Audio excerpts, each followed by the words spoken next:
residents of Louisiana, and everyone visiting the city. I'm going to provide you some facts and information about what we do know.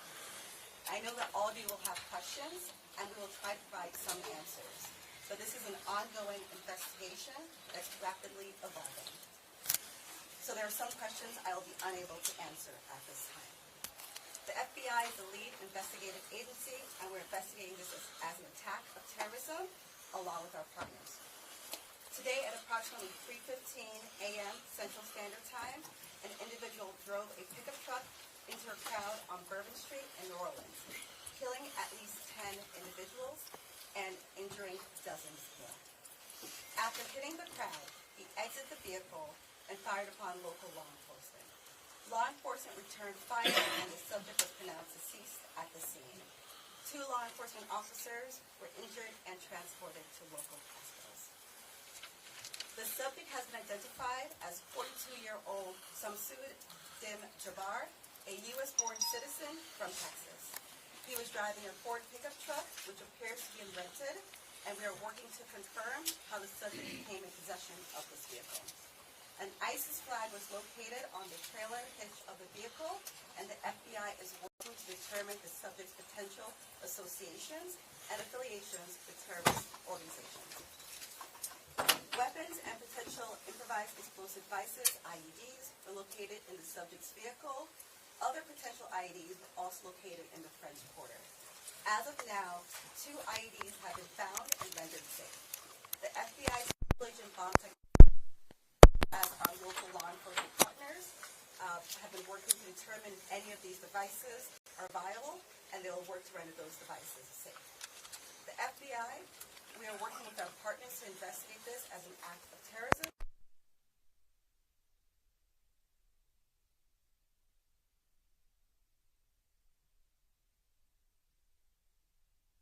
I believe that Jabbar was solely responsible. We're aggressively running down every lead, including those of his known associates. That's why we need the public's help. We are asking if anybody has any interactions with Shamsud-Din Jabbar in the last 72 hours. Asking the public's help. We're asking anyone who has information, video, or pictures to provide it to the FBI.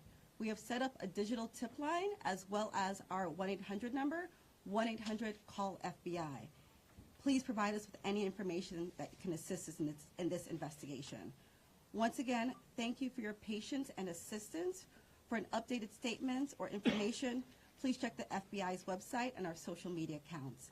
I will now turn over to Mayor Cantrell. Thank you. Thank you very much.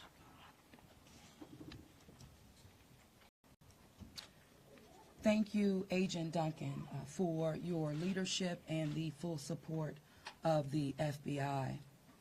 First and foremost, I want to express my deepest condolences to the families and loved ones that were impacted by this tragedy on Bourbon Street and in the heart of the city of New Orleans. And I know that the entire New Orleans City Council grieves along right with me, no doubt about that, and our people and our families.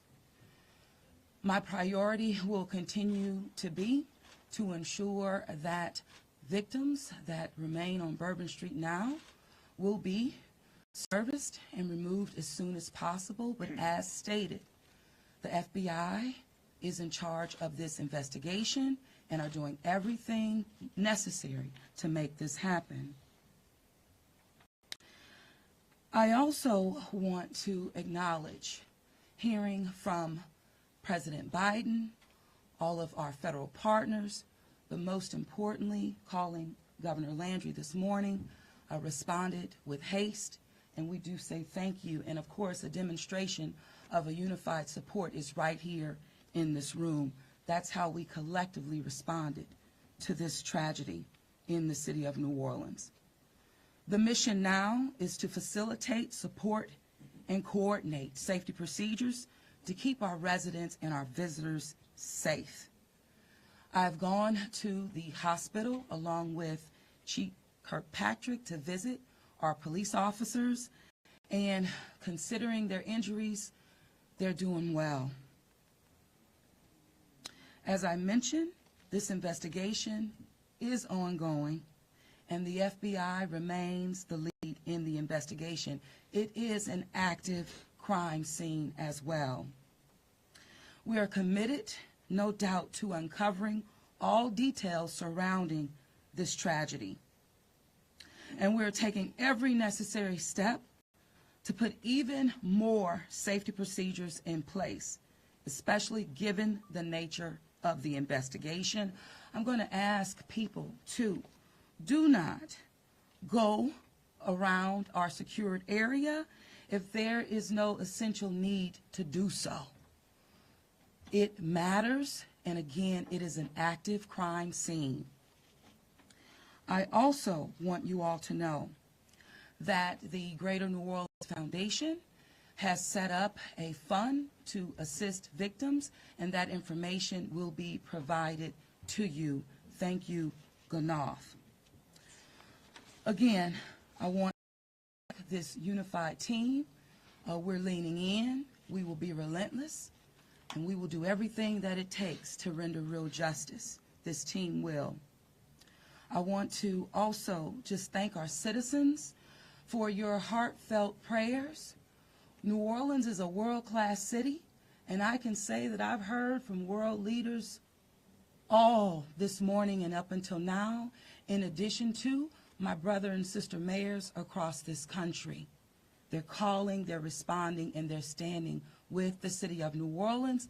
And what they always say and want me to reiterate, they understand the resilience of this community. And we're strong in that regard, and I will say second to none. So with that, I'm going to turn it over to our governor, and as I mentioned, who has not wavered any in leaning in, providing the necessary support, and standing right with me, and I say thank you, Governor. And I know the First Lady is standing with us as well. Thank you, Madam Mayor. Thank you. Again, I want to thank the Mayor. Since about 3:45 this morning, when she called me, we have all been working just around the clock to both secure the city and to solve this act. You know, again, I want to reiterate that our prayers go out with all of those who have been affected by this tragedy. I want to thank our law enforcement officers. I want to thank our medical personnel. I want to thank our first responders. And most importantly, I want to thank the two New Orleans police officers who not only laid their life on the line, but were able to eliminate the threat this morning. Let me say, we have made public safety a state priority from day one. And I think that if you look around me today, right now, and you look at the people who are standing around, that is their commitment as well. We intend to be transparent in assessing any defects that may have existed in the system so that we can address it. It's the only way to ensure that any mistakes that were made are corrected. Specifically, we have been trying and working very diligently to address security concerns in preparation for the Super Bowl since October. And it's interesting because, ironically, in preparation for the Super Bowl, I had intended to issue an emergency declaration tomorrow so that we could bring all of our federal, state, and local agencies to bear in preparation for the Super Bowl and Mardi Gras.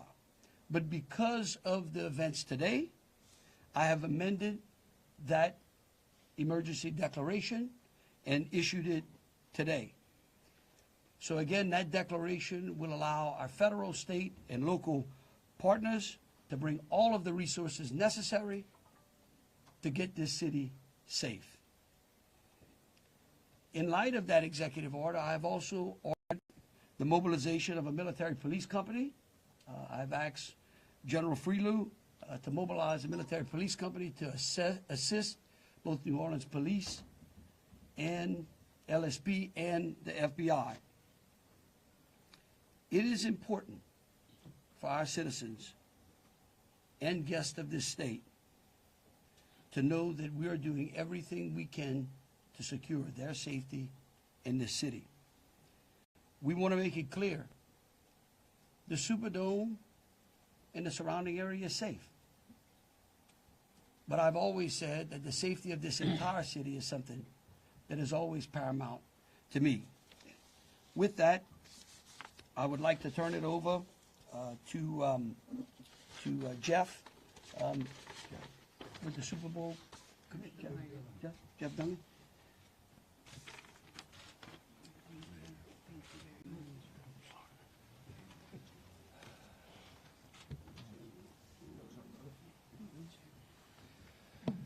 Good afternoon. Obviously, we wish we weren't here for this reason today. The Sugar Bowl Committee has a 90-year history of being a good corporate citizen for the city of New Orleans, and that's why this tragedy hurts us as much as anybody right now. So our condolences, thoughts, and prayers go out to the victims and their families as we all work through this. Of course, anytime we have a major event in the city of New Orleans, public safety is paramount, and we have full faith and confidence in the governor and the mayor and all the assets, the federal, state, and local resources that they've applied to this event so that we can ultimately bring those responsible to justice and carry on with the major events that we have in front of us.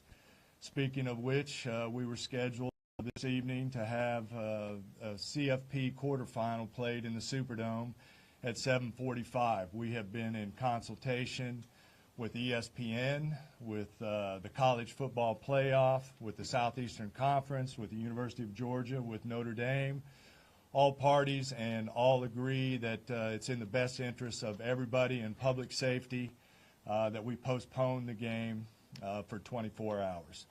Work is fast about to set up a safe and efficient and fun environment for tomorrow night. There'll be more details on that in the coming hours, but for now, that's the plan, that we're going to move forward and play the game. And again, we reiterate our thanks to everyone up here for the important work they're doing. We live in the fun and games world with what we do, but we certainly recognize the importance of this, and we're going to support it 100%. So thank you. I'd like to bring up Senator Kennedy.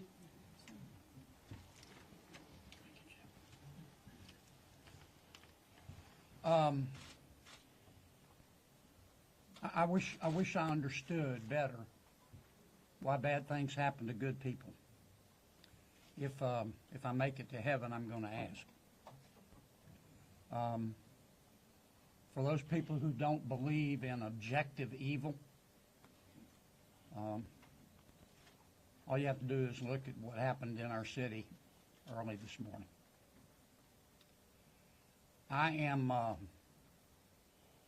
If this doesn't trigger the gag reflex of every American, every fair-minded American, I'll be very surprised. I'm here because these are my people. I'm here because these are my people's friends. I'm here because there are a lot of Louisianians that are scared tonight. I don't want them to be. There's a lot of information going around. Some of it is actually true. Some of it isn't. The federal government is now in charge of this investigation. By that I mean the White House, the FBI, the Department of Homeland Security, and the Department of Justice. I have not talked to the FBI. Maybe they've talked to my staff. I don't know. I did talk to the Secretary of Homeland Security a little while ago. And I told him that with all the respect I could muster, that we expect to put the full force and resources of the federal government behind this investigation. Our state troopers, our local police departments, our sheriffs, we've got many sheriffs here today, have been terrific so far. The federal government is cooperating with them. I hope that will continue. Here's what I want to ask from the federal government. Catch these people. Catch these people. And then tell the American people the truth. Now, I don't want you to tell us yet anything that's going to interfere with your investigation. And there are things that I've been told that I think are true that I'm not sharing with you today because it could interfere with their investigation. But after we get to the bottom of this, they need to tell the American people the truth, and the people of New Orleans the truth, and the people of America the truth. I think the mayor and the governor are very wise to postpone this ball game for 24 hours. There's just too much stuff we don't know, and it's just not worth it. But I guess my final point is, I will promise you this: I will, when it is appropriate and this investigation is complete, you will find out what happened and who was responsible, or I will raise fresh hell, and I will chase those in the federal government who are responsible for telling us what happened, like they stole Christmas. Thank you, Senator Kennedy. Congressman Carter, I think. Thank you, Governor. Thank you, Mayor. Thank you, Senator Kennedy. Thank you to all of our law enforcement agents for doing a yeoman's job, for stepping up at a time when we needed you most, for employing the resources of all of our partners. This is all hands on deck, from the White House all the way down. I've been in communication with the White House since early this morning. Secretary Mayorkas, leaders in all of our federal, local, and state agencies. The President has made it very clear that he intends to bring every resource to bear to not only tell the truth, but to provide the resources to bring these cowards to justice. I want to personally thank the men and women in uniform who put their lives on the line to protect our citizens and our visitors. To our mayor and our governor for acting expeditiously and bringing us all together. To our sheriffs from the surrounding areas who have been Johnny on the spot, recognizing that if it happens in New Orleans, it can happen anywhere. We don't have the luxury of being myopic. In this community, we work together. We don't point fingers. We don't blame. We go after the bad guys. Let it be clear that the full faith and credit of the United States and every agency therein is on the ground, working. And for those who may have played a role in this horrific act of cowardice, we will find you. We will bring you to justice. New Orleans is a place that heralds its ability to protect its citizens, that heralds its ability to manage major events, Super Bowl, Sugar Bowls, Mardi Gras, Jazz Fest, Essence Festival, you name it. No one does it better than law enforcement in New Orleans and in the surrounding area. Kudos to those two officers who've been wounded. Our hearts go out to those who lost loved ones. Our hearts go out to those who are wounded and on the mend in the hospital. Citizens, now is the time to stay calm, to be vigilant. This is not a time to come out to sightsee. Listen to your federal, local, state officials. Be vigilant. If you saw something, say something. If you know something, tell someone. There are tip lines, there's information available. Please, all hands on deck. Rest assured that the decision that was made to postpone the game was not done lightly. It was done with one single thing in mind: public safety. Making sure that the citizens and visitors of this great city, not only for this event, but for every event you come to in Louisiana, that you will be safe, and we will use every resource possible, as the governor has said, as the mayor has said, and every law enforcement agent here has said. Our energy, our commitment will be to make sure that you are safe now and for every event in the future. God bless you, and let's stay strong. Thank you, Congressman. Attorney General.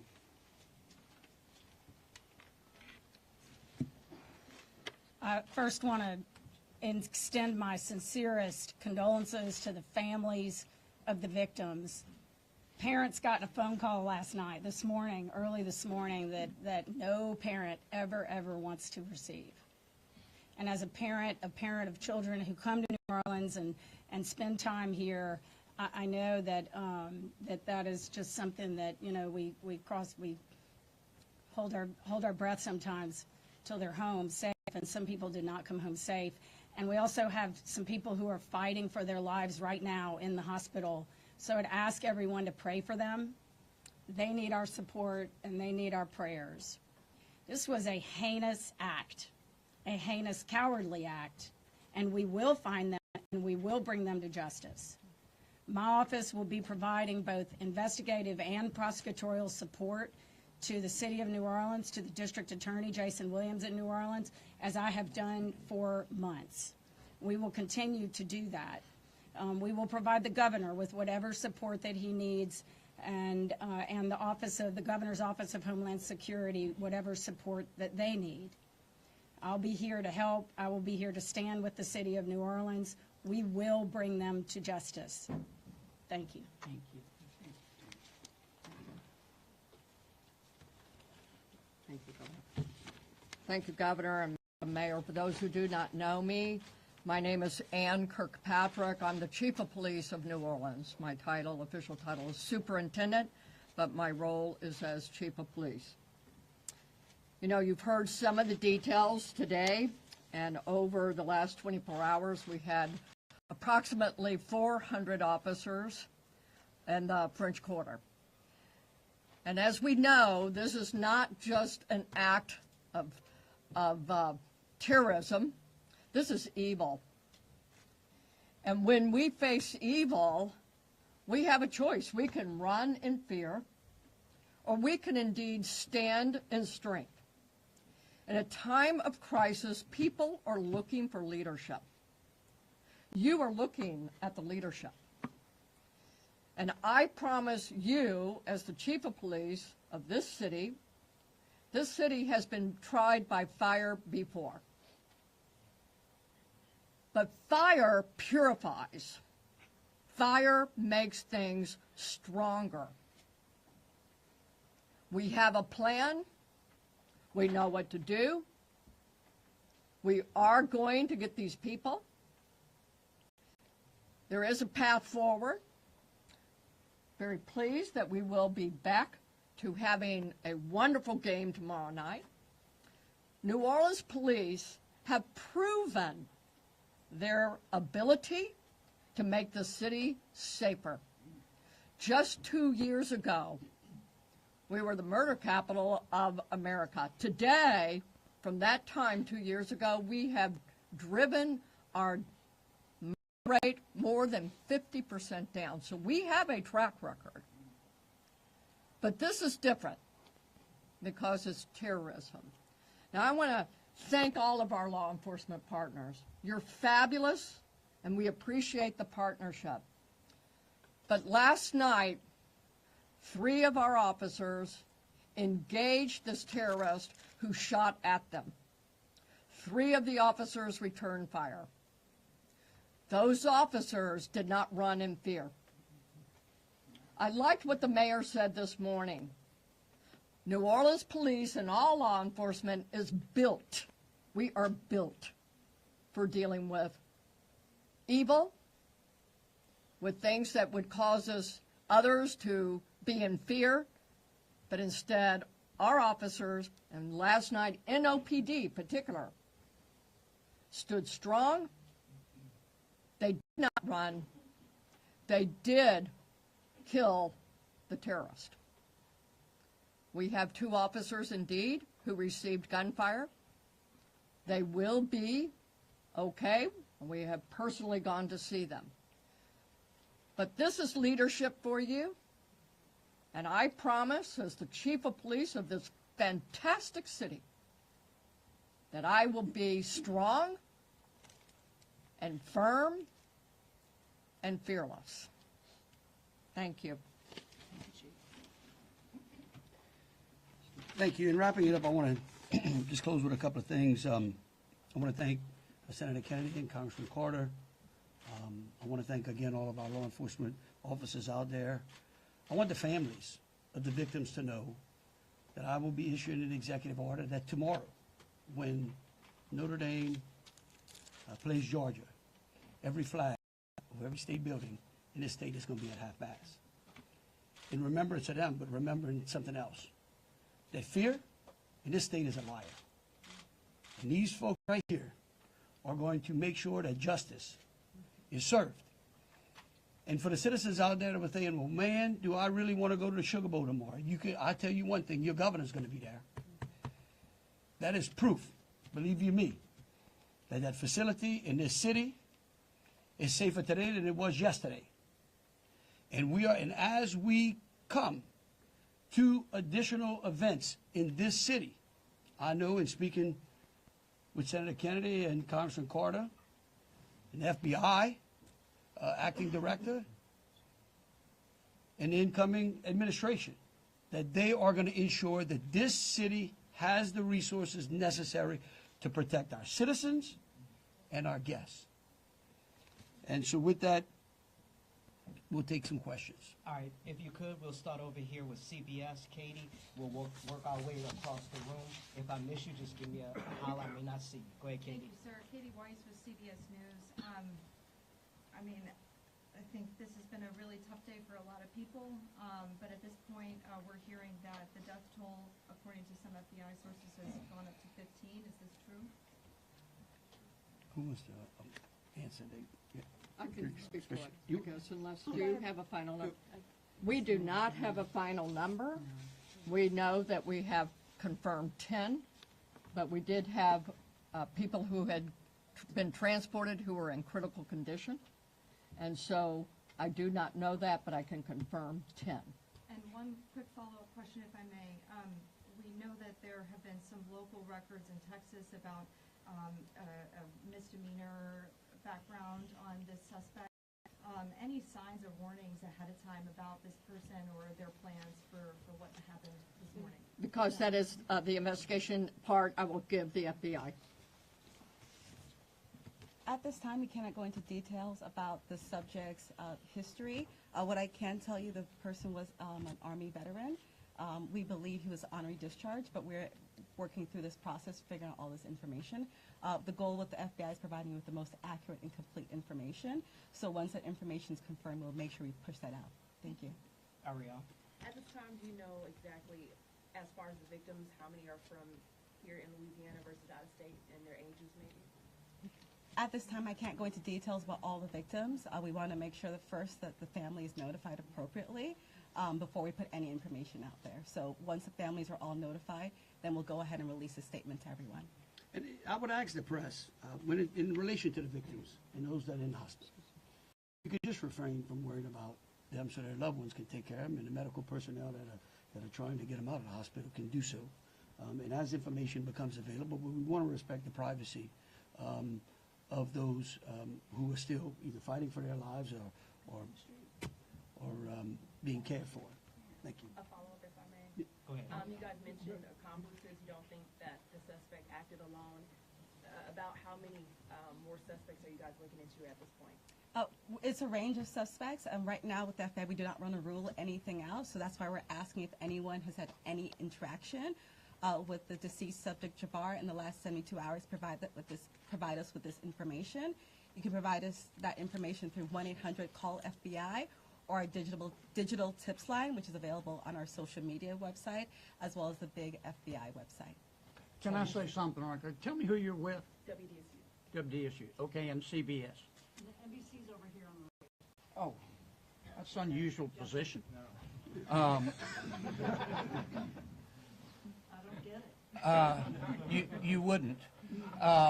Look, the FBI is not going to be able to answer those questions, okay? They will eventually, I promise you, okay? Once the FBI has a chance to investigate all this, along working with state police, working with Homeland Security, working with the city of New Orleans, they're going to tell you what happened. I can promise you that, or I'm going to raise fresh hell. But right now, they're in the process of trying to catch the other bad guys. And I want to give them the benefit of the doubt for a while. 26. Yeah, I had a question about the victims. I know that there was obviously gunfire exchange, so I guess how many victims were shot, and then how many were injured look, again, let me reiterate both Special Agent Duncan and Senator Kennedy. There's a lot of, I get that y'all want to know minute details. What we don't want to do is impede this investigation or spend any time talking about things that don't get us closer to hunting these folks down and securing the city. And so at a particular point in time, we will release as much information as we can, but at this time, in relation to the investigation, I would ask y'all to refrain from those. So, ladies and gentlemen, if we're going to just have more of the same as the governor just said, we're going to provide that information, but we're going to wrap the press conference now. Hold on a second. Hold on. Let me finish. You weren't listening. If all of the questions are more of the same, what the governor just said in position, we won't be doing that to provide that information. And if you have a quick, different question, then let's do that quickly and move on. Okay? My question. Hold on. That's in an orderly fashion. You say there are multiple. Ma'am. Hold on, sir. Hold on. Then who was next? We had over here. Hi, Rachel Wolf from the Wall Street Journal. You said you were confident there are multiple suspects involved. What makes you confident in that? Well, like, why would we tell you that? Again, that's, I mean, look, again, we want to answer pertinent questions. But anything that would lead to impeding or endangering this investigation is not going to be said, okay? And we will, as information unfolds, this is a very fluid process. And remember something, too. We're doing two things. We're hunting some bad people down, and we're securing the city, too. We're getting ready for a Sugar Bowl tomorrow. So if y'all would, again, if you have questions regarding Sugar Bowl, the safety of the city, or something to that effect, we're happy to answer. Over here. Okay, go ahead. Go ahead, Alyssa. Usually in parts of the French Quarter, specifically in parts of Bourbon Street, there are bollards. We're hearing that some of those may have been down because of repairs. Can you speak to that, and maybe was there any backup option of putting a truck there or an OPD car there? Well, let me tell you, yeah, one, I'm going to let the mayor answer. I want you to know that's one of the first things I thought of this morning when the mayor called me, okay? And I will tell you that whatever the problem was is going to be solved. Thank you, Governor. Thank you, Governor, and thank you for the question. I do understand that it's been on your radar since this morning. As it relates to the bollards on Bourbon Street, over 10 years ago, over 10 years ago, the city of New Orleans implemented an infrastructure project placing bollards on Bourbon. Thereafter, the malfunctions of those bollards ensued from Mardi Gras beads on down. But the New Orleans Police Department, of course, deemed them inefficient because they did not operate the way that they were intended to do. Because the city of New Orleans is hosting Super Bowl this year, it gave the city of New Orleans an opportunity to go further and deeper with infrastructure improvements, as we've been talking about. So as a result of that, we were able to build in bollard replacement into our Super Bowl infrastructure package. And because of that, the city of New Orleans has moved forward with that infrastructure that is nearing completion. Bollards were not up because they are near completion, with the expectation of being completed, of course, by Super Bowl, way before Super Bowl.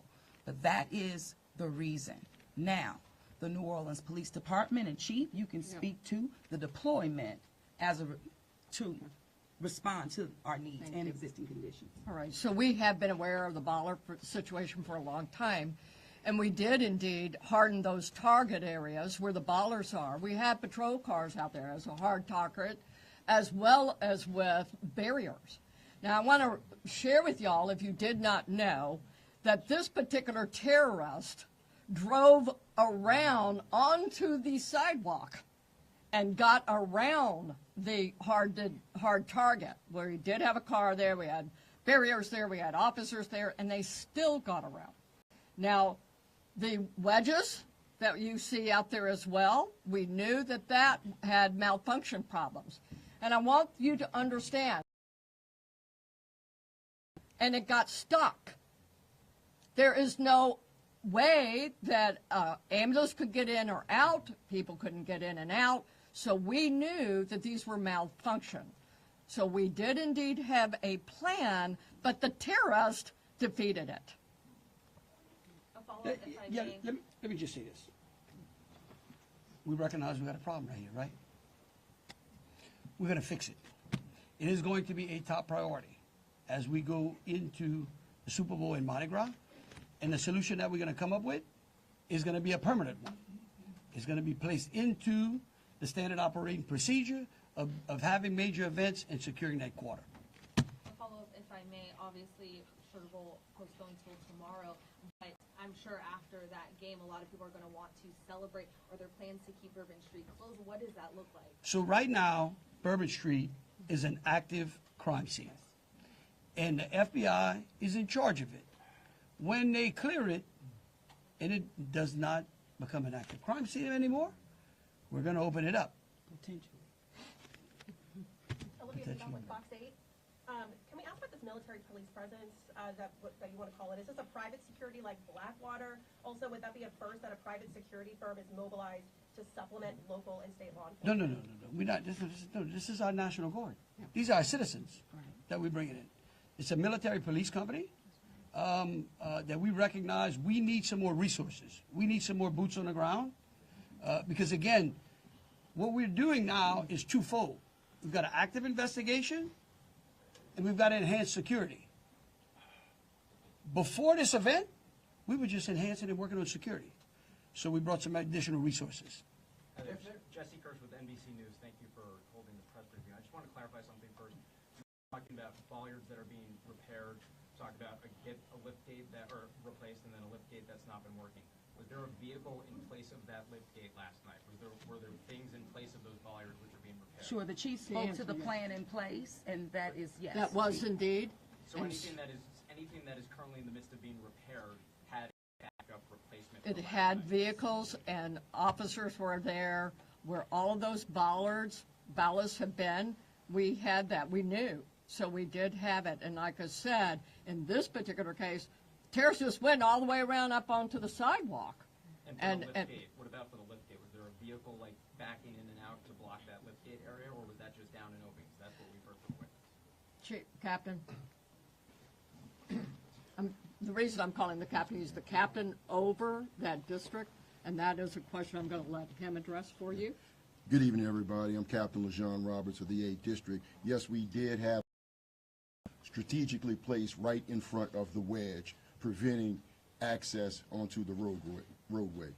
And in terms of the framework of security that was already in place on Bourbon Street, I know this is an ongoing project of improvement, but with how that was all aligned, was someone getting up on a sidewalk considered impossible or nearly impossible, or was this not something you expected you would have to account for?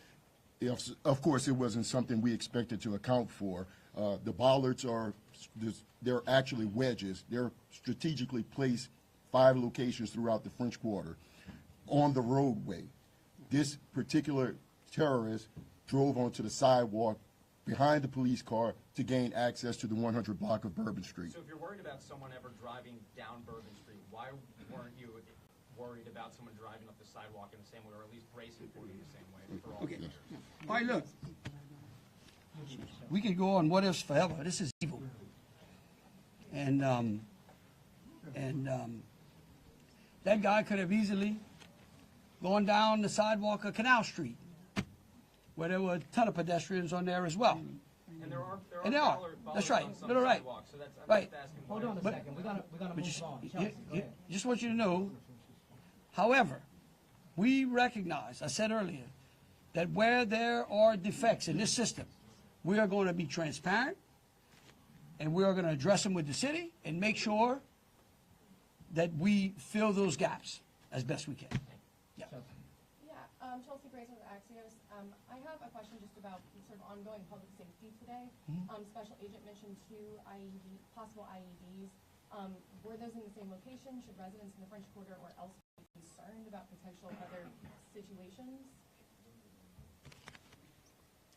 The two IEDs, they were in different locations, and what we've done in conjunction with our local and state partners, we've gone through and done a sweep to identify anything that we thought was suspicious, and we have not. However, as I said before, if the public sees something, please reach out to us. That way we can go through and verify that we did not miss anything. But we conducted initial sweeps, I think, starting shortly after our initial Yes, I'm going to thank you, conference. Agent. I do want to share that we have a plan, and we have been implementing that plan. One of those plans is that we have swept all of these areas. The word swept means we have put officers out there as a grid, walking down the streets, every street in the French Quarter, looking for suspicious packages, bags, ice chests, you name it. And they have been walking it as a grid.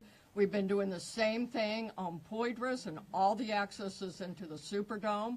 Part of the safety plan is we have bomb dogs out there sweeping the Superdome and all the exterior area, and we're locking that down. That will be locked down through the game tomorrow. So that's a part of that safety plan, and we've already been implementing it. Okay, thank you all for coming out. Question back here for the governor on the MPs. How many MPs will be deployed to the war? Right now, there's I think it's a General Freelo, 100? 100. 100, and, yeah. All right, thank y'all so much. Thank you. What gives you the confidence tomorrow night it'll be safe, right? I'm going to be there. Yes, but you're also saying you're making improvements, sir. We're going to be there. You're a bodyguard.